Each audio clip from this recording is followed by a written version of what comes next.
Is it possible to be a feminist if you don't believe in progress? The short answer is yes, but it depends on what you mean by feminism, and it depends what you mean by progress. That's the moment which prepared the ground for the arguments which we're now seeing across the developed world about whether or not it's acceptable for schools to change a child's pronouns. I'd thought the point was to become maximally autonomous and self-actualizing, and that this was what had historically been denied to women, and what we needed to do was demand our right to be self-creating, autonomous individuals on the same terms as men. Then I had a baby. I really do think that we, as women, we have to give back men's spaces.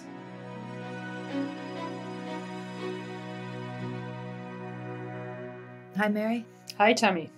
How are things in Britain? Hot. It's very sunny here. Hot. It's not hot here. It's been raining and raining and raining. Please send us some rain. Yeah, we've had many fires, so it's really good. In fact, I heard that something like 50 fires in Quebec started simultaneously. Huh. That's huh. Yeah. Things are happening. Who knows what's going on? Anyway, here we are. And I read your book. I agreed. Like when we got to the end of the book, I'm like, yes. You had thoughts similar to thoughts I've had, but the way that you say them explains deeply what they mean. And so I wanted to talk to you so my listeners can learn what I learned reading your book. So please tell everyone what you've been doing, how long you've been doing it, and this book, why you wrote this book. I wrote the book as a way of answering a question which had bothered me for some time, which is it possible to be a feminist if you don't believe in progress? The short answer is yes, but it depends on what you mean by feminism, and it depends what you mean by progress. And the long answer is 50,000 words long, and it's called Feminism Against Progress. It's published in the US by Regnery Books just this year, which is the book that you read, and it's my first book. I'm pleased and proud, although I've always wanted to be a writer. It wasn't the book I ever envisaged myself ending up writing. I always thought I was going to tell fictional stories, and that's just not to date. It's not how it's worked out. In the end, I've ended up telling, I suppose, a version of my own story as a frame for some of the reflections that I've had along the way about being a woman in the world, in the modern world, and some of the challenges that we face now. And where I think the stories that we inherit from the media, to a great extent from education, and even actually sometimes from our own mothers, are not adequate to the challenges we face now. And so I set out to tell my own story and where I fell off the wagon with believing in progress, and why I think if we're going to defend women's interests, we need to do so in opposition to progress, at least in its pop understanding as it is today, which is to say the pursuit of always more freedom. Mm-hmm, mm-hmm. So where did you fall off the edge of the world? I think I was about 28 when I fell off the wagon. Up to that point, we wouldn't have used the term. I was born in the last decade of the 1970s. The year Thatcher came to power, and the neoliberal consensus arrived, or the beginning of the inception point for the neoliberal consensus and the end of history that came 10 years later with the fall of the Berlin Wall, and after which everybody believed that consumer capitalism and liberal democracy was just going to be it forever, and there would be no more wars, and it would just be shopping malls and personal identity formation through shopping, essentially. Right. And that was that sort of that is basic assumption. If you were a middle class British white woman growing up in the relatively affluent South, that belief was just, it was kind of in the water. Nobody would ever have spelled it out to you explicitly, but it was just implied somehow by everything. And in that context, I was already preoccupied with feminism. I was something I was thinking about just from personal experience, I suppose.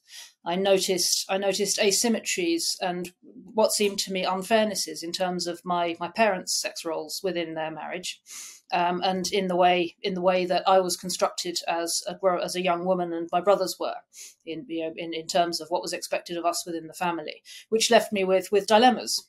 Well, the story I've told in the book is of noticing that my dad would always walk away from the table without helping to clear it, and after a while, my brothers started to copy him. And that left me with a real dilemma as to whether I should show solidarity to my mum and thereby accept that I was destined, I suppose, in a sense, to serve my brothers and my father, or whether I should assert that I was of equal status with my brothers and in effect did just demote my mum. And and both of these left me in an impossible position, really, because I mean, do I? What would it say about my own future if I were to say, no, I'm just going to demote my mum in that way? And but conversely, what would it say about my potential to be a mother if I were to say, no, I'm going to assert equal status with my brothers? And what would it say? If I were assenting to that second class status from the I mean, being kind of a nerd and tending to overthink things. I guess that's I spend a lot of time overthinking that, or perhaps not overthinking it, but I mean, it preoccupied me, this dilemma. Sounds thoughtful to me. I wasn't thoughtful. I just went and sat down with my dad in the living room and left my mum to use the electric knife and cut the bread so that the TV would fuzz out and we wouldn't be able to watch anything. But yeah, it was a dilemma. I still don't really know what the answer is to that dilemma. Well, negotiation, I think. Negotiation, maybe. Which is what we did. A lot of negotiation. We need, or maybe we need a new frame. Or some mixture of the two. Anyway, that was really what kickstarted my interest in feminism. I found, but I don't know I'm sure you remember secondhand bookshops before we had Amazon. Oh, yeah. And I stumbled on a copy of The Second Sex, Simone de Beauvoir's book. Oh, okay. In a secondhand bookshop and delved into it, and it just. What did you think of that? This is a very long time ago now. I'm talking early 1990s. I read it, but I've revisited it since, obviously, but it completely blew my mind. Yeah.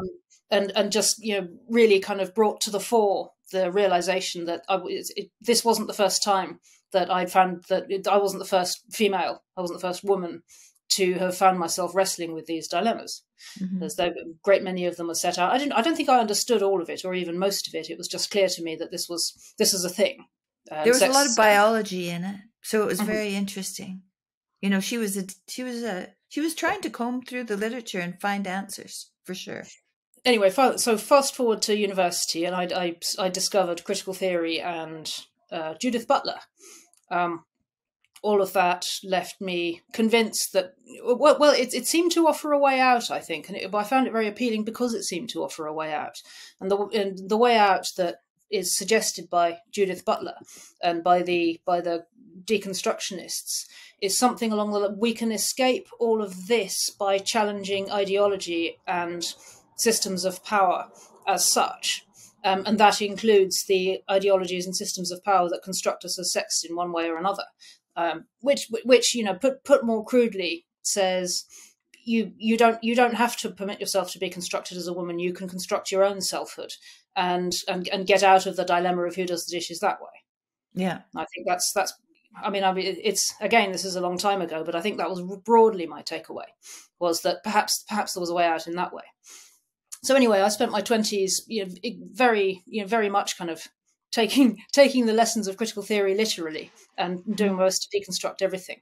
Unlike most of my friends who were just like, oh yeah, these are some weird theories, and then went off and became management consultants or whatever. I was for my sins, took it all far too seriously and really leaned into trying to live without hierarchies, trying to live without systems of power, trying to create new ways of being together. How was that? Because it was awful. It's incredibly.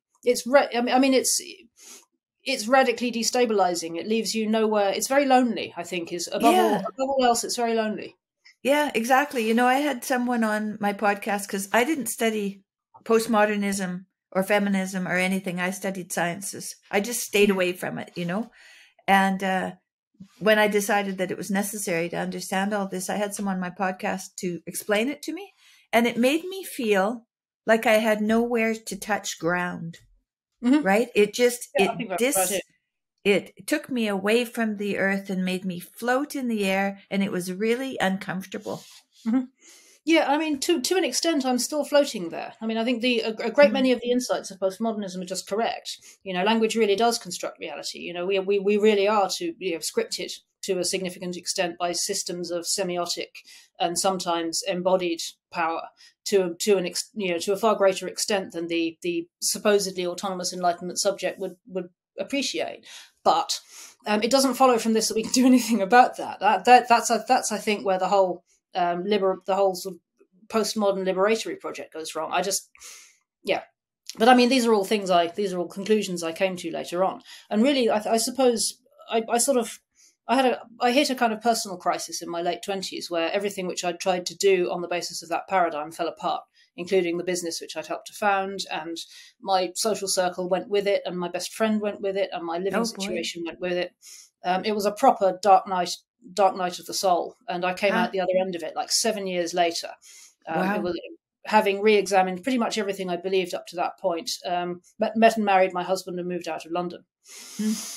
I mean, it was a proper journey into the underworld, and it was pretty dark. And I came out the other end realizing that there was a lot that I still believed, that I brought with me. I mean, I still think a lot of the insights of postmodernism are broadly correct. I just don't think I'm just less sure that there's anything we can do about them, or at least I'm less sure that there's anything. I'm less sure that emancipation is the solution, I think would be a more accurate way. Right. But above all else, I realized I just didn't believe in progress. I was no longer convinced that things were going from more bad to less bad in an absolute sense. It's pretty obvious that cultures and civilizations evolve over time. And I think, one of the most magical insights of my English literature degree was the big picture sense I got from studying the canon chronologically from Beowulf up to the early 20th century of a real evolution of consciousness, which follows from the beginning of the medieval era up to I suppose the end of modernity, which was the point where my reading list ran out. Which is just a staggering thing to glimpse, even in that very schematic form, which is all you really get at undergrad. And I can see how people just fall headfirst into that in academia and just want to spend the rest of their lives filling in the details of that picture. I mean, I still carry that moment of total insight with me as just one of the most beautiful intellectual moments of my life to date. It was incredible. Anyway, and what I took from that is a sort of intuitive sense that yes, consciousnesses do evolve, but is it really meaningful to say that they evolve from worse to better? And if so, what's your metric? And once you've defined your metric, haven't you begged the question already? Because you've excluded all of the things that would disprove your point. So anyway, and then that left me with the dilemma of whether it's possible to disentangle my commitment to feminism from my loss of faith in progress. Because I mean, if you say I don't believe in progress and you're a woman, people will say, but does that mean you want to go back to not having the vote and being the property of your husband? And it's like, well, no, but it's a bit more complicated than that, I suppose. And anyway, the a bit more complicated was what I set out to try and make sense of with Feminism Against Progress. And what I ended up with was a materialist reread of the history of feminism, which is to say a reading of what emerged in the women's movement from Mary Wollstonecraft up to now, or really up to the sexual revolution, as a response to the way family life changed under industrial conditions. Because it really did. Industrialization. Yes, industrialization completely transformed family life, in different ways depending on your social class. But one of the most salient things it did from women's point of view was to drain productive work out of the home. So where previously women would have divided their time in a very organic way between caring for little children and producing, whether it's making textiles or clothes or turning raw materials into food, or 1,001 tending a small holding. There's 1,001 different jobs that you might have been doing depending on your situation, but it's not like all you were doing was raising children. And it was only really with industrialization that changed, and the home became a private site principally of consumption and of raising and of family life, whereas work was something that happened economically active. Is the term that now gets here. Work became something which happened elsewhere. and then women were confronted with choices that they never had to face before about, how or if they're meant to square work which happens outside the home with children who still need to be inside it and who still need the care of a devoted still need the care of an attentive adult. These were new problems, and depending on and social, we're still going on now with daycare, and we're still wrestling with it now. Absolutely. I mean, it's not as though any of those problems have gone away, because the needs of children don't change just because the desires of adults do, or just because the economic situation, the material conditions we're in change. The needs of children are pretty robustly consistent under yes, all they of are. those. Well, and the birth control pill in the 60s, yes, and was I've big changer. That was the revolutionary moment at which, in my view, we left the industrial era. The birth control and the digital revolution arrived more in the same decade, pretty much. I mean, it took a lot, but the spread of birth control was much quicker than the spread of digital technologies. And I think that, but they, I mean, ARPANET, the first internet was late 1960s, I believe. The Department of Defense version, and the birth, certainly not very many years apart from the birth control pill, and the way I've told that story is that what happened in practice was that the dynamic of enclosure and commodification, which is the basic driving force of the industrial era. So we stopped seeing the world as something as it created by God and, as it were, sort of coextensive with us, and began to see it, to borrow a term from Heidegger, as standing reserve, as resources to be consumed or to be instrumentalized in some way. That's the sort of that's the characteristic move of industrialization. To strip mine the earth, to turn the trees into products, to colonize other countries. And it's the characteristic move that powers growth is always, to reach out and to claim something for the first time and then to put it to use. And what happened in the 1960s with digital technologies and the birth control pill was that we turned that dynamic inwards to human bodies with the birth control pill, and human culture and emotions with the digital innovations. And we never really discussed what it did to women taking the birth control pill. Nope. It was as if we just accepted that, and and the book was closed. Well, the upsides were so great that I think nobody really wanted to look at what it might be doing to women. Right. It's only really more recently with its absolute normalization as just something which happens routinely to young women from really puberty onwards. Yeah. Which took a while to happen. I mean, there were still court cases going on in, I think it's the 1980s. That was the pivotal court case in the United Kingdom. I don't know about Canada, which was between Victoria Gillick, who was a mother, and a regional healthcare provider in, I think, Norfolk NHS Trust. And she took them to court because doctors were prescribing, they were giving birth control pills and birth control advice to under 16 girls without their parents' awareness, without their parents' knowledge or consent. And she took them to, and Victoria Gillick took them to court to say, you can't do this. This is the remit of parents to decide whether or not this should be dispensed to children. And Gillick lost. And that's where we get the term Gillick competence from, which is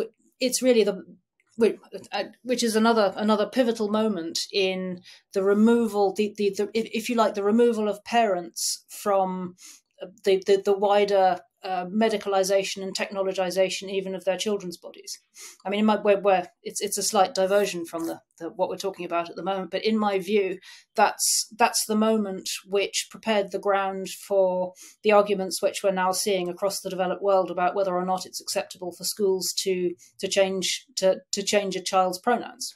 Yeah, I agree with you. All of that, all of that was already decided when it was ruled that doctors had the right to prescribe birth control pills.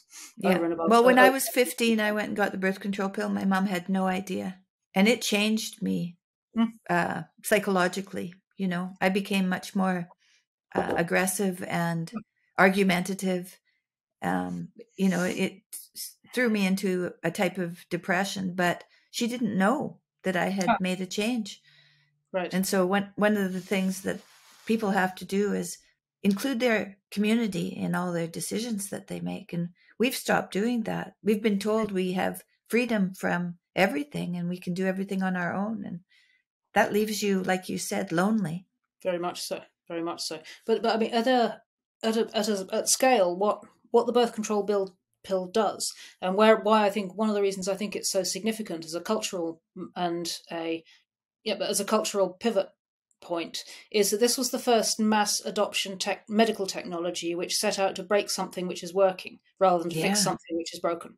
Right. And as such, it's the first entry point into the transhumanist paradigm, which we're now considerably, we're a long way down that rabbit hole now. But the origin point, if it seems to have come out of nowhere, this idea that children can undergo the wrong puberty, or that we might gene edit, we might use mRNA technology to edit ourselves live, or recode the universe, or recode our own organisms as we speak and breathe. If that all feels as though it's come out of nowhere, along with the supposed social justice case for permitting it, it hasn't come out of nowhere. No. Because we've been accepting as a basic principle of feminism and of justice and as a basic principle of social justice, that it's legitimate to use medical technologies to interrupt normal physiology in the pursuit of freedom. And we've been accepting that since the birth control pill was legalized in the 1960s. Yeah, and we can call that freedom, but we can also call that freedom for adults. Right. And not with no second thought about what this does to children. It's also not really freedom so much as outsourcing your dependence from the community around you to a subscription product from, in a sense you become structurally, rather than being dependent on your partner or your community, you become dependent on a company to provide you with a product. Yeah, pharmaceuticals. So you're not really any freer. You've just transferred your dependence. Yeah, because I think pharmaceuticals now, it's such big business. It is 75% of the clout of our government is run by the pharmaceutical companies. I mean, it's huge. Yeah, it's an astonishing amount of power. Yeah. And actually, recently, again, this is a slight digression, but it's part of the same pattern. This idea that we can always use a medical technology to fix something which is fundamentally a social or a cultural problem is now thoroughly embedded. And you see it in the discourse around Ozempic, which is this new supposed miracle drug which they've discovered, which stops people, which means you can eat what you like and you don't get fat. Oh, yeah. I haven't really looked at that, but I've heard of it. The appetite suppressant. I'm not even sure how it works. It's like an impulse control assist. I'm not sure how it works. Well, I think it's going to allow people to continue to eat a large carbohydrate diet, which is what makes you fat. But you can control that now with the drug and continue to eat this food that is causing inflammation in your body. Instead of doing anything, instead of a critical re-examination of our food chains and a massively outsized role played by what is essentially a subset of big pharma, which is the processed food industry, and without critiquing any of the horrendous body disrupting additives which we've just normalized as part of the food chain and all of the inequities that come with that, we're just saying this is just another problem that we can fix with drugs. And again, it's essentially the same paradigm. It's the transhumanist paradigm that just says that there's always another tech fix. There's always another, and again, the people who once you're on it, they've discovered if you put somebody, originally the idea was to use it to treat pre-diabetics, and they've discovered, which shouldn't be a surprise to anybody, that you can put a pre-diabetic on Ozempic and they'll lose the weight, sure, and the moment they come off it, it goes straight back on again, because of course it does. Right. Because nobody's done anything. There's been no behavioural change in the meantime. There's been no interrogation of food intake and behaviour and habits, and all you've really done is mask the symptoms. And I wonder how much fear has to do with our dependence on pharma, right? Because it seems, this last pandemic that we went through was all fear-based. The whole thing was fear, and thinking that we're going to find a better way because we're going to get a magic pill from the pharmacy. That's That's everywhere now. Mm-hmm. Brutal. Yeah, I think there's a great deal of that. But again, I mean, if you're leaning all the way into the idea that more freedom is always more progress, then you have no you've voluntarily relinquished every tool at your disposal, every social and cultural tool at your disposal to fix what are essentially social and cultural problems. You have no levers left except pharmaceutical interventions and possibly brute force. That's all there is. So you were talking in your book about not long after your baby was born, you felt a strong urge to look after her, and that was a change for you. It was. I mean, that was the point. That was the point where I stopped, where I seriously began to question the basic framing of what I'd understood as feminism up to that point. Because hitherto, and really, strongly grounded in Simone de Beauvoir amongst others, I'd thought the point was to become maximally autonomous and self-actualizing, and that this was what had historically been denied to women. This was the way in which we'd been rendered second class and subaltern and subordinate and all those. And actually, what we needed to do was demand our right to be self-creating, autonomous individuals on the same terms as men. Then I had a baby, and what happened at that point was that I realized that I for a very long time I just didn't feel like a separate person from her, and it was obvious to me that not feeling quite like a separate person to her was essential. It was absolutely critical to my being able to care for her properly. And that left me with some questions about what I'd thought, what I'd previously believed was the goal of feminism. So I was thinking, if the whole point of feminism is to become maximally autonomous, self-actualizing, independent, not bound by anything, even the givens of my own biology, then if I was that and I was left in charge of a tiny baby, she'd be in trouble. Because I wouldn't be attuned to her needs. I wouldn't even particularly care about her needs. Perhaps I might respond. I might hear her crying in the night and think, oh, she needs food, and then just think, oh, I don't want to get up. But that's not what happens. What happens is that it feels. I mean, it felt to me as though I'd grown an extra limb, and somehow this extra limb was separate from the rest of my body, which was weird, but okay. But it felt as existentially necessary and urgent to care for this extra part of me as it would be to take care of my own limbs. I mean, the sense of horror you'd feel if your own arm or leg was in danger. That would be my immediate reaction to the thought that my child was in danger. She just felt like a part of me. And I thought, well, if this is, and I thought, and I checked this with other women who've had children. They were like, "Yep, that sounds about right." This is, and it became clear to me that this is a pretty normal way to feel as a new mother. So it's so much so that people are generally kind and compassionate. When you have a massive freak out in the dentist waiting room because you're going to be 15 minutes home to pick up your daughter after her nap, and the older mother, now grandmother, who's sitting behind the desk is like, relax, she's going to be okay. But I know how you feel. It's okay, but it's going to be, and you're like, but you understand what I'm talking about. The only time I've ever damaged a car in 20 years of driving was when my daughter was screaming for milk in the back, and I just couldn't think, because it becomes that viscerally urgent to do something about my child's need. And this just doesn't square with the idea of the goal of women's interests always being self-evidently pursuing greater autonomy and separateness. It doesn't add up. I'm thinking, well, if I've been told, this is a normal female experience when you become a mother, and yet the feminism which I'd internalized has a massive blind spot. It can't see it. In fact, it's structurally predicated on not being able to see it. So what is going on? How do I make sense of this? And eventually I came to think, having gone all the way down the rabbit hole, it became clear to me that it wasn't as though no feminist had ever tried to make sense of motherhood. Of course not. There's a huge body of work out there which tries, which argues for women's interests as mothers, and not just as autonomous, separate, atomized subjects in the sort of Rousseauian sense. There's loads of them. I'm far from being the first, but somehow or other that stuff always gets sidelined. Somehow or other, it's always a correlation.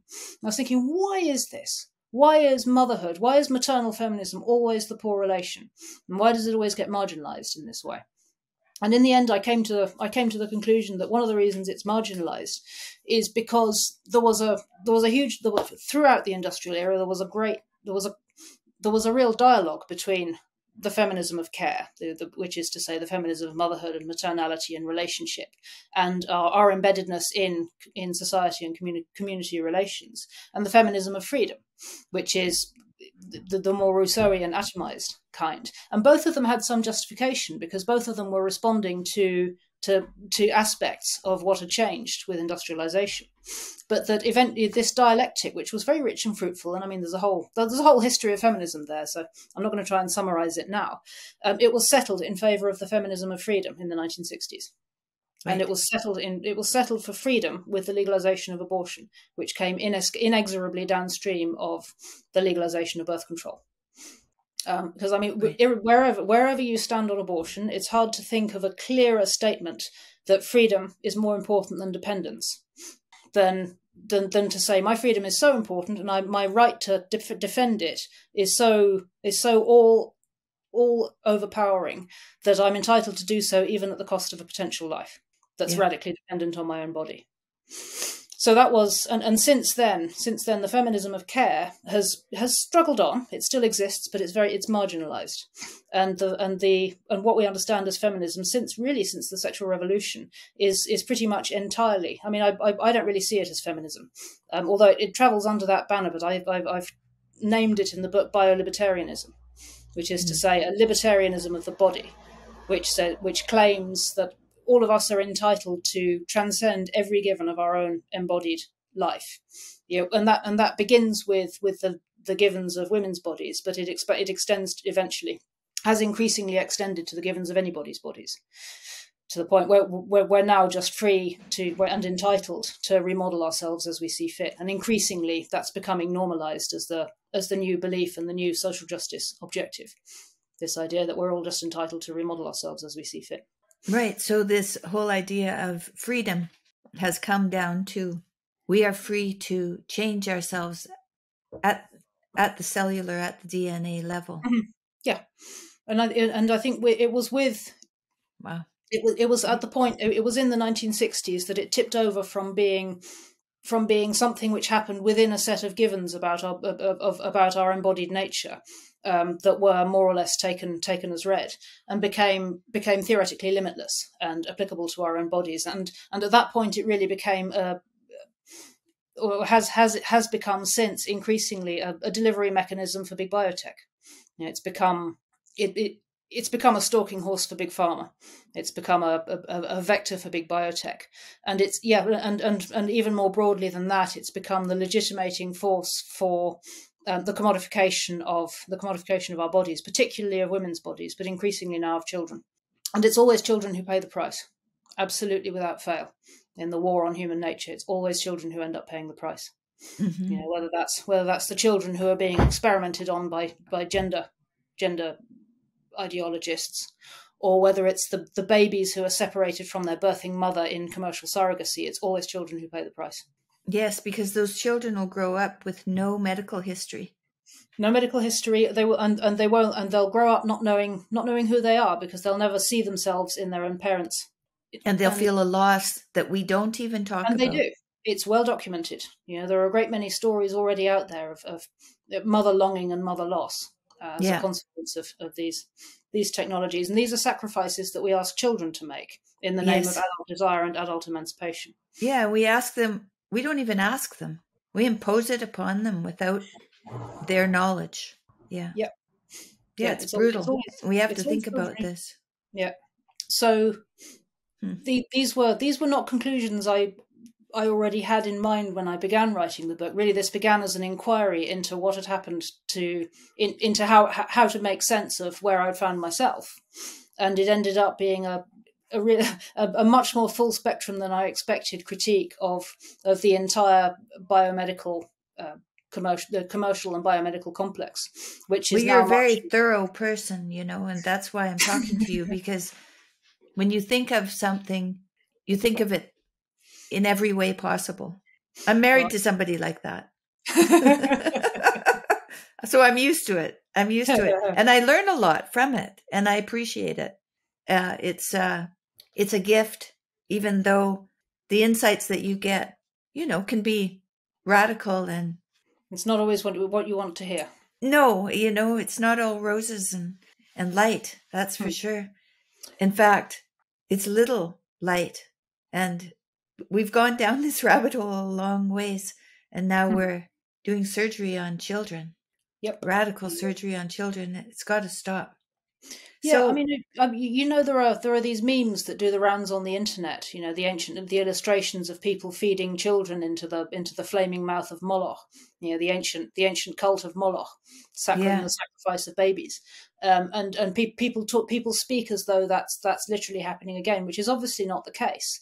But at a figurative level, at a poetic level, I think that's absolutely where we are now. yeah, And right. arguably have been since we accepted as a central precondition of freedom and of women's emancipation the right to the right to end a potential life in defence of a woman's freedom.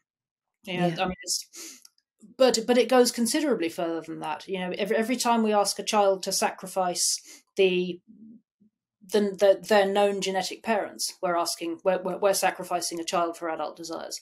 Absolutely.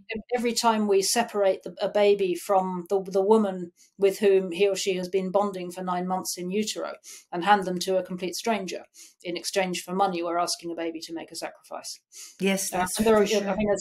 I can point to a great many other examples of where we ask children to make sacrifices in order to meet the needs of adults. But the central point is this is a profound inversion of the obligation, the caregiving obligation, which is due to children from adults.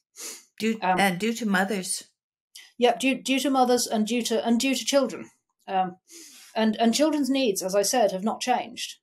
Just because No. adults' desires have grown more rebellious and more varied and more and less willing to be corralled by obligation or social constraint, doesn't mean that children's needs have changed.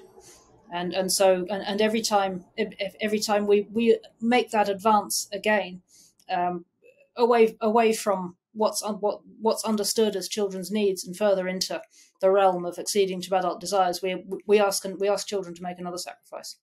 Yeah. Yeah. All of the consumerism for adults, and even the things we buy for our children, it's still what we want. We desire. Yeah.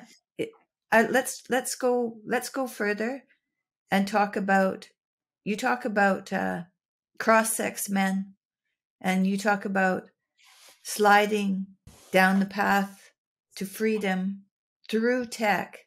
And how have our relationships between men and women changed because of this idea of freedom, but now also with the inclusion of tech?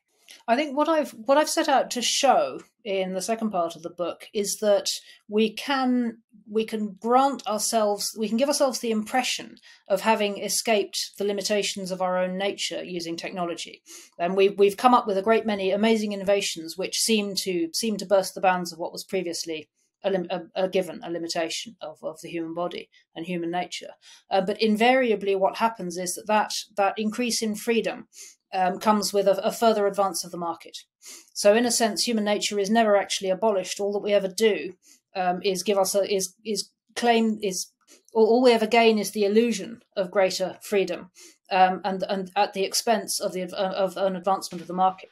And this is, probably the easiest one to illustrate, because we've got several decades worth of data on this, is the sexual revolution, in the sense that the birth control pill and all the other technologies that came along seemed to flatten the reproductive difference. The obvious.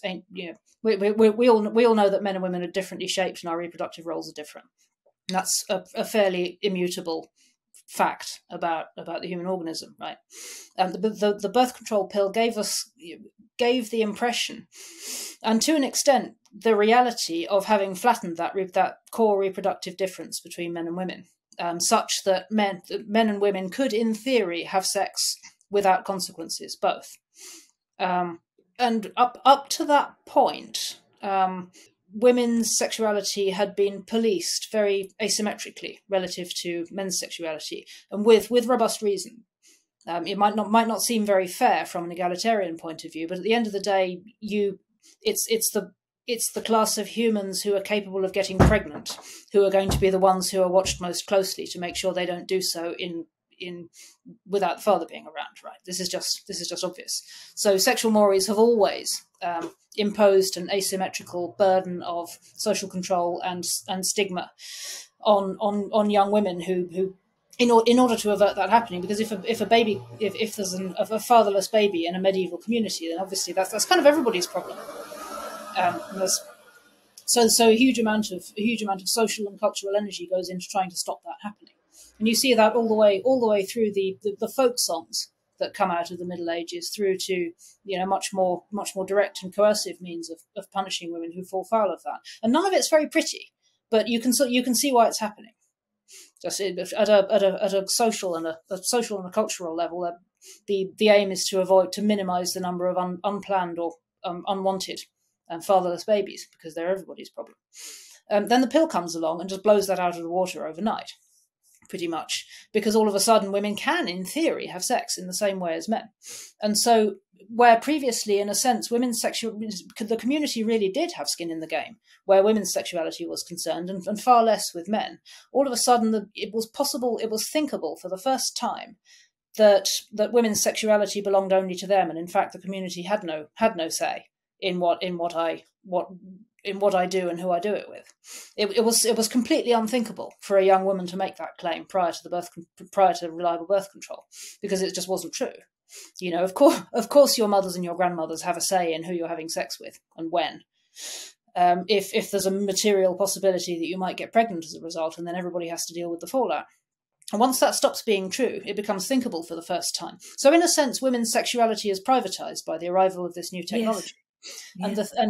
But the thing about privatization is that once something is no longer held in common, you can buy and sell it. Yes, you can do what you want with it, so you get the dividend of freedom. But then but once something is owned just by me rather than being owned in common, it opens the possibility that we can buy and sell it. It becomes a commodity. It becomes, yeah. And so what the positive side of that change was a huge increase in freedom for young women, should they want to experiment sexually. But what came with that was, for example, a libertarian defense of the porn industry. Because at the end of the day, if my body's just mine, why shouldn't I? Why shouldn't I use it to make pornography if I want to? Why shouldn't I? Why shouldn't I go and work as an escort in the sex industry if I want to? It's my body. I can do what I want with it. And this is true in the birth control era in a way which simply wasn't the case beforehand. And of course, what gets left out, I mean, this gets told today as a straightforwardly emancipatory picture. There are a great many feminists out there who want to make the case for prostitution being an emancipatory feminist thing to do. And what most of those stories choose to ignore is the extent to which the majority of the women who end up being dragooned into selling their bodies are not doing it because they think it's fun or empowering. They're doing it because they're forced to. They're pimped or they're trafficked or they're desperate. And so what looks on the face of it like a net increase in freedom, in practice turns out to be also a net increase, a net advance of the market, and how much power you have in relation to the market depends a great deal on how much social and cultural capital you had to begin with. And if you didn't have very much, then chances are you're just going to an advance of the market into your body means that your body becomes a workplace, or perhaps it becomes a product, or perhaps it just becomes raw material. So the encroachment of freedom into our bodies means the encroachment of the market into our bodies, and the further you are down the socioeconomic food chain, the more that means you are essentially just being strip mined. Right. That's brutal. That's where we are. That's where we are. Yeah, I'm aware of that. And I think it should be clear. I mean, I've given the example of the sex industry, but I think it ought to be clear how much further you can extend that, for example, into the discussions around so-called assisted assisted reproductive technologies, which is to say the marketization of women's bodies for quote-unquote gestational services, or indeed the marketization of children's bodies for so-called pediatric gender medicine. Then I was thinking about MAID, euthanasia. Yeah, MAID is. I mean, tell me your thoughts on MAID. I'm curious. Well, Canada has gone down. It's now the third leading cause of death in Canada, right? So, it's been marketed. Death has been marketed, and in a sense, that's what I think about it. An expansion of freedom, the freedom to die. Yeah, which plays out very differently depending on where you sit in the social hierarchy. Right. So what becomes an extension of freedom for a wealthy boomer who simply doesn't want to have somebody wiping their bottom, over the last stages of a terminal illness, becomes a reason to withhold social or medical assistance from somebody who's impoverished and simply offer them medically assisted death instead. Oh yeah, these homeless people. Yeah, homelessness is now we're not going to give you somewhere to stay. We're not even going to give you a sleeping bag or a sandwich. We're just going to offer you the opportunity to die. Yeah. I mean, from an incredibly bleak perspective, it is a way of dealing with the end point of the post-war social contract, which is to say the brutal reality that the welfare state was always a Ponzi scheme, and eventually it was going to fall apart. But it's not. That's not something which I can endorse or celebrate. I think, it's going to get dark. No, that's for sure, and it's here. So, you wrote a chapter called "Abolish Big Romance." We're now beyond peak progress, but we're less supported. So we want to have relationships, but the meaning of the relationship seems to have been minimized, to what we want, how we want it to go. We're not subject to the big romance anymore. I mean, this is really a plea for rethinking what we imagine long-term relationships mean in the context of how the world is changing.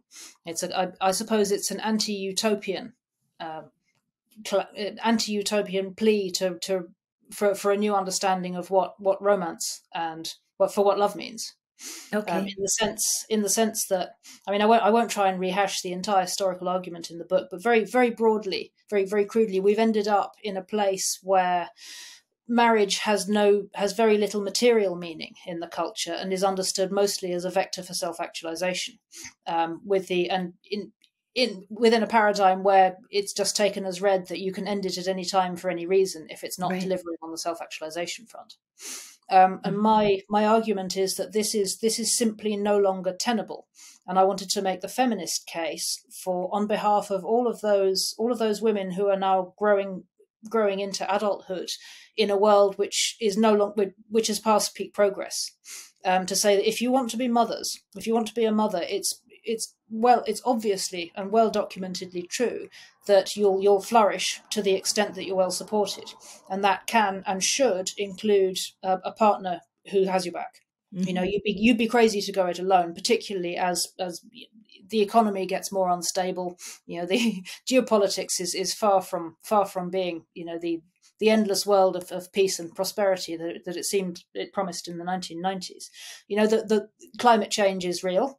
All of these things promise a 21st century which is going to be less, for a great many people at least, potentially less prosperous, less stable, and less certain than was the case for certainly for my parents' generation and arguably even for mine.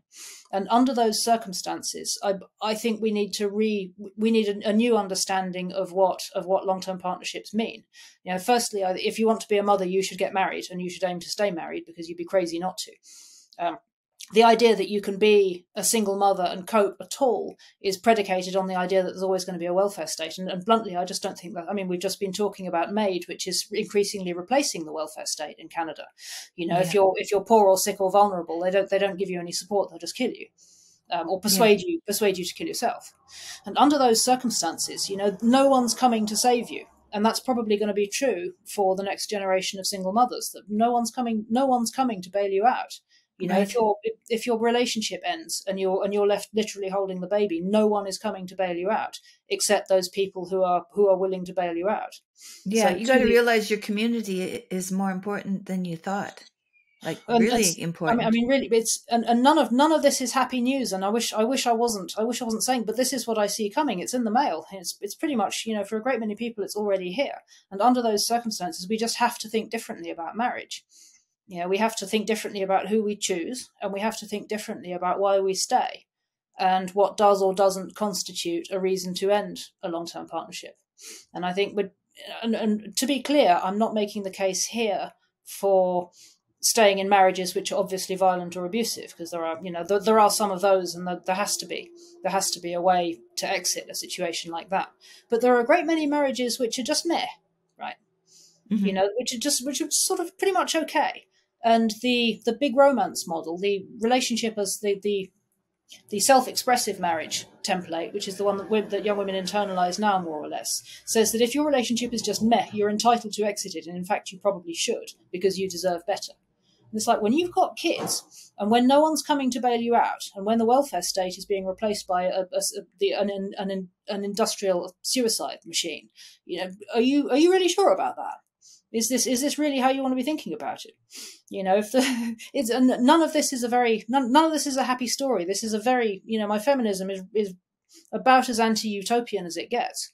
You know, the picture I'm painting here is a pretty dystopian one, but I speak to Gen Z, and they're just uniformly, they're incredibly bleak in their outlook. And I think you know, there are a great many young women who I've talked to about this who are like, you know, you're speaking our language. You know, I don't want to be told happy ever after stories. I want, you know, this feels true. This feels like what the world looks like to me.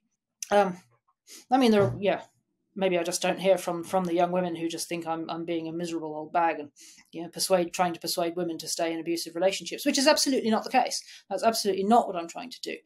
There are ways probably to choose a partner. You know, there are other technologies we can use. You can use personality tests to find out whether your partner that you're going to have an intimate relationship with, you know, are they in it for themselves, or are they kind and generous? You can get an indication of that, and then you can nurture that.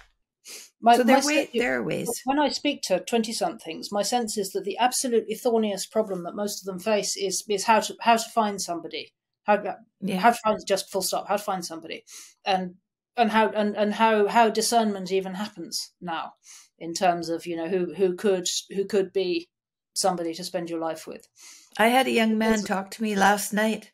He doesn't have a wife yet, and he's concerned about how long the mother should stay home with the child before the child is ready for the world, you know? And I'm thinking, he's planning his family. He has yet to find a partner. You know, dude, focus on what's in front of you. do the job that's in front of you. Go find a wife before you worry about this stuff. And at the end of the day, yeah, a lot of that stuff just gets settled in a much more pragmatic way. And this is really the argument that I'm making. You know, I don't really have a dog in the fight where it comes to who does what or who takes the bins out. I don't think. No. You know, broadly, you know, modern life is, in terms of the work that people do, certainly amongst the middle classes, there isn't a great deal in it apart from personal preference. And I just don't really care how people negotiate that amongst themselves. It's just, it's fairly unimportant, except where the rubber hits the road in terms of who does the gestating. You know, the answer to that is obvious. Who does the breastfeeding? The answer to that should be obvious. But when it comes to who does the bins out, who takes the bins out, I mean, who cares? that's for individual couple. Or you can just negotiate that. You can just decide. You know, you can decide what works for you this week, and then you can decide what works for you next week. It doesn't even have to be something that you devote yourself to for the next 20 years. It doesn't have to be like that. It's very easy to overthink all of that stuff. And in my own household, we've done, at one point or another, we've tested for different, you know, according to circumstances, most of the main models for how you divide family life. We've both worked full time. I've done the part-time thing. I've done the stay-at-home mum thing. We've done the stay-at-home dad thing, pretty much. And we've found that it depends, actually. It just depends on what's going on in the family. And I've tried to remain as open-minded as possible about what we need to do in order for family life to carry on working, and actually just being willing to be flexible and to adapt as and when. But I think, the central, I suppose the central piece, which I think matters from a abolishing big romance perspective, is that you think of yourselves as a household, not as individuals who are cooperating for a sort of negotiated set of common objectives, but you think of yourselves as a household. You're the team, and once you think of yourselves as the team, and you think of your resources as our resources. You have a joint bank account. You don't have separate bank accounts. You can have a pocket money account if you want, but your finances are in common. Your property is in common. Your household is in common. And you think of yourselves as the team. And at that point, whatever the work is that needs doing, it's just the work. It's not I'm doing my bit and you're doing your bit, and we're both, contributing equally in a sort of contractual and highly kind of, everybody watching everybody else to make sure they're pulling their weight way. But if you can hold in mind that you're the household and it's just the work, then everything kind of just indefinably becomes easier. Because the reality is, life has its ups and downs. You can have one partner could be ill. One partner could be ill for a very long time. At which point the other person, it really isn't 50-50 at that point. It's what the reality is, that it's usually one of you carrying the other, and sometimes for years at a time. And and the only way to survive that without building up without building up relationship destroying resentment is to just think of it as the work, and that you're just doing for the team, and to offer it up. And it's incredibly hard to do that. But when I talk about abolishing big romance, it sounds sort of dour and practical, but actually it's not, because you come out somewhere incredibly beautiful, with so much more scope for generosity and loyalty at the other side of that. And it's very hard to describe until you try it. It's like going through the looking glass. But I think I agree. When you can get up in the morning and ask what it is that's going to be your challenges for the day, and then to notice what you can do for someone, that's a good day. It's a good day. Exactly. It's a good day. So that's why I think we should abolish big romance, not because but because it's actively hindering men and women from finding one another and sustaining one another. Mm-hmm. And if we can just let go of the idea that it's meant to be a self-actualizing thing, and rediscover the actually very ancient understanding of marriage as an enabling condition for life in common, I think we have much more scope to survive what could for some people be some quite challenging years ahead. Yeah, one of the things that I've done in our relationship is you have to talk as a husband and wife. You have to take the time to discuss the household. Definitely. You're right. There's that negotiation that has to happen. And if you do that regularly, so that there isn't anything under the carpet that's not being said, then you have a chance of actually relating to one another in a romantic way. But without that, there's too many things under the rug that need to be talked about, and then you lose touch with one another. Even just going for a walk together, even just sharing tea together can be a romantic moment that you can share if you've done the work to negotiate and to try to tell the truth of what you need, right? So there's humility in it. You have to decide that you're not going to be the one who's right. You're going to be the one who says what to ask for, what you can do for the other, and also to say what you need. Those two things are really necessary to keep the slate clean. Yeah, I think there's a lot of truth in that.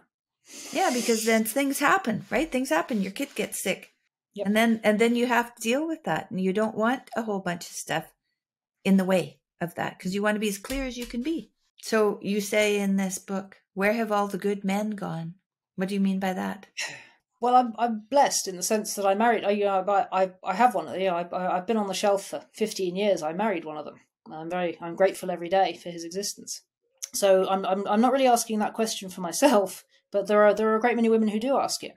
Mm-hmm. And I've set out to make the case for more sex segregation, actually for men, and not on terms which have been predetermined by women. Because in my observation, there has been an undercounted cost to making everything presumptively unisex, making everything presumptively co-ed, which has been paid most painfully by less well-off men, who were never gatekeeping power or resources, but who have had their forms of sociality made compulsorily co-ed, made compulsorily unisex, in a way which has attenuated male friendship and male mentorship, and I think come at considerable cost to the formation, the positive and healthy formation of young men. Now, I know that Jordan has become has become a sort of proxy father figure to a great many young men who simply don't get the advice to clean up their room from anyone around them, because they just don't have contact with very many men in their real lives. And I think this is a case in point. You know, there are a great many young men who simply don't have a real world mentor, or certainly don't have a real world mentor who's not I don't know, a slightly older gang member, or in some other way an unhealthy figure who's not really helping them to flourish and grow from an unmanageable boy into a virtuous pro-social man. And it's obvious to me, and I think it should be to anybody, that women don't form good men. That's just not how it works. I don't know why. It's just not how it works. You know, men are formed by other men. You know, there are certain types of advice that just land differently if they come from a woman than if they come from a man. If you're male, this is just obvious to me. And given that, I think single sex male sociality is essential, actually, to the formation of virtuous men. And we need, and if we want good men to marry, we've got to step back and let them form each other. Mm-hmm. You know, I'm curious about what's happened recently with these cross-sex men going into women's sports and wanting to be in women's bathrooms. And my question is, what are women willing to do? What are they willing to give up so that they can have their spaces back again? And my conclusion was that they need to get out of men's associations and groups. Yeah, that's very so I was really thrilled to read that in your book. I was thrilled to read that. This is pretty much. This seems to me an entirely reasonable price to pay.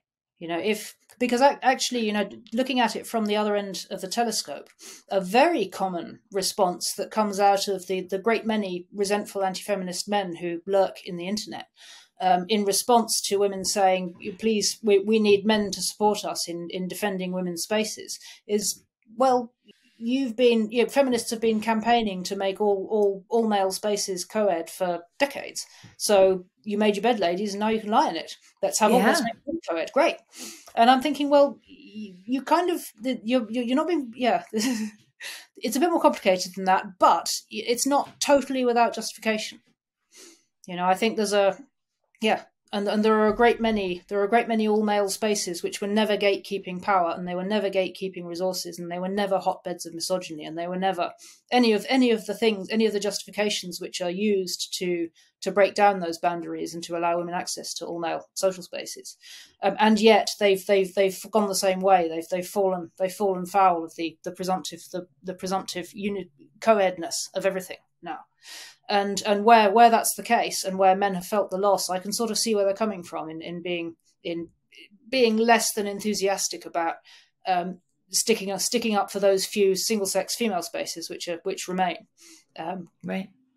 You know, when you see young men, old men, whatever kind of men, and it's just all men, they're very playful. Usually, they tease each other. You know, they're taking the stuffing out of each other and making them real, and taking the pompousness out of each other and all of that, right? So you're right. They are forming each other. They're supporting each other, but they're also, but in a way that's very playful. And one of the things as soon as there's a woman in there, that play it's different. It's disruptive. Yeah, I mean, it seems clear enough to me that, I mean, every so often you see these articles that say, oh, you know, men are too uptight and they need to talk more about their own feelings and go to therapy, and then maybe right. And you're like, I kind of feel like they're looking at it all wrong. In essentially, what those articles are saying is, if only men could be more like women, they wouldn't be miserable. And you're like, well, I don't know about that. You know, trying to make men be women is probably not going to make them any happier. You know, it doesn't seem to be working out very well. So it's certainly not worked yet. Now, this is an example I've given a couple of times, which I just because I think about it often and I chuckle about it often, is like I run a lot. I live in the English countryside, and I take the dog out running most days. And every so often, sometimes one of the fields that we go through regularly is full of metal detectorists. You know, these guys, you know, if you live in a country that's been inhabited for 40,000 years, you get archaeological finds sometimes in fields, and the detectorists are just really into it. They have their machine and they sweep along and they find things and they dig them up. And I remember once running through this field, and there were maybe 5 guys, you know, spread out over 40 acres, a huge field, and they're all, you know, they're all a good 5 minutes walk from one another across this muddy ground, and it struck me while I was running through this scene that these guys were socializing, and they were doing it on a frequency which was completely inaccessible to me. And they probably wouldn't exchange more than 5 words back in wherever it was that they parked their cars when they finished, but they were socializing. And that they'd go home feeling as though they'd participated in a community activity. And I'm like, this makes no sense to me, but this is clearly what's happening. And you see the row of guys along the bank at the canal with their fishing rods. They're socialising. Yeah, they probably don't say more than 2 or 3 words to one another, but that's what's going on. And I'm thinking, you know, telling men to go to therapy and talk more about their feelings. I'm sure I remember a friend of mine telling me that they did a study with some very traumatized military veterans with various interventions to help them deal with what they've been through, and there were various talking therapies and various other kinds of interventions, and there was a group that was sent fishing, and they were the only group that showed any improvement, was the guys who just went fishing. And I think there's a lesson in that about why sometimes you just have to accept that it makes no sense and just let men be. I met a soldier. We were in Europe somewhere, and I think we were in the Netherlands. Yeah, we were. That's right. And when he came back from the war, he had PTSD. He was working in a financial firm with a zippy car. He said his son wasn't impressed at all with his zippy car, and he missed his dad. And he was misbehaving. And finally, his dad recognized that this kid was looking for attention. He was looking for attention. He missed his dad. And he decided that he would quit his job and take on a different job. And he decided that he would test the waters.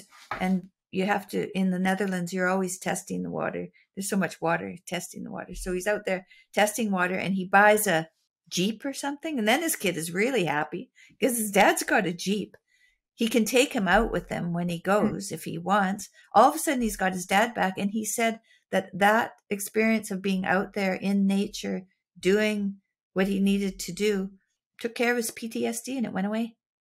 So there's something to nature too, and men being out in nature. There's something to do with that too that's good. Yeah, I think there's a straightforward thing about doing stuff, having a common task, which is just good in and of itself. You know, doing stuff which is useful.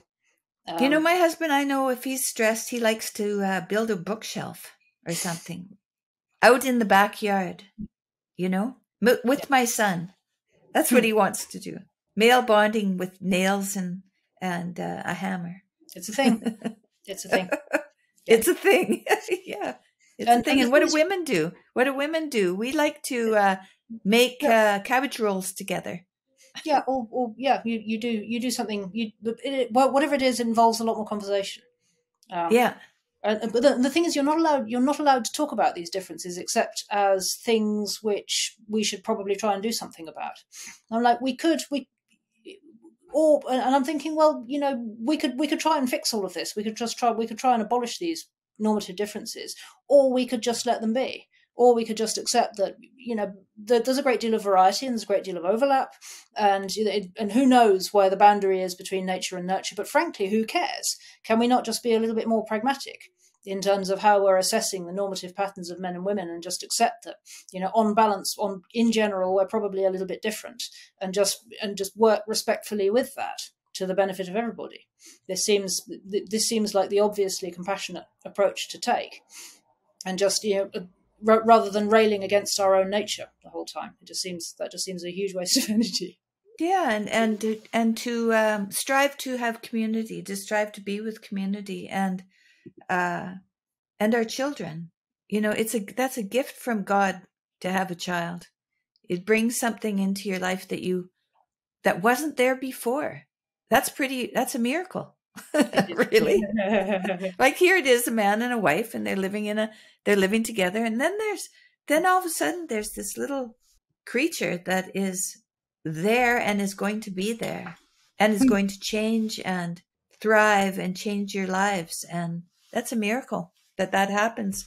And I found I have grandchildren now, so I have, like I said, a 6-year-old granddaughter and a 3-year-old grandson and a 1-year-old granddaughter. So that's the thing about having grandchildren. You get to have a bunch at the same time, not just one at a time, but you get to, like my sister had no grandchildren.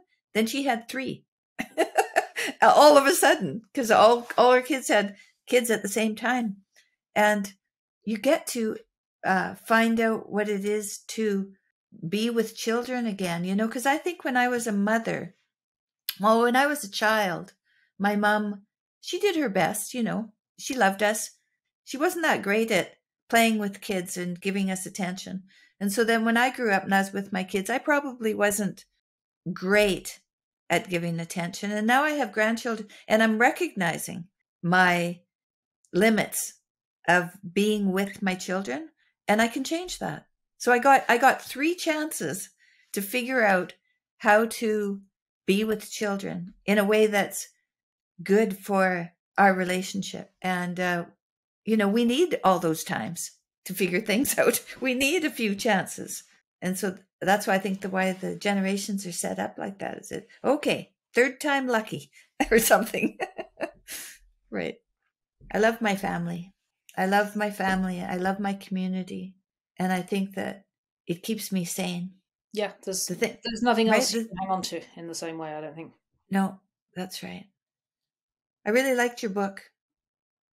I really do think that we, as women, we have to give back men's spaces. I think we have to think about that. We're always wanting something from men, but I think we have to think about what can we do to improve the lot for men.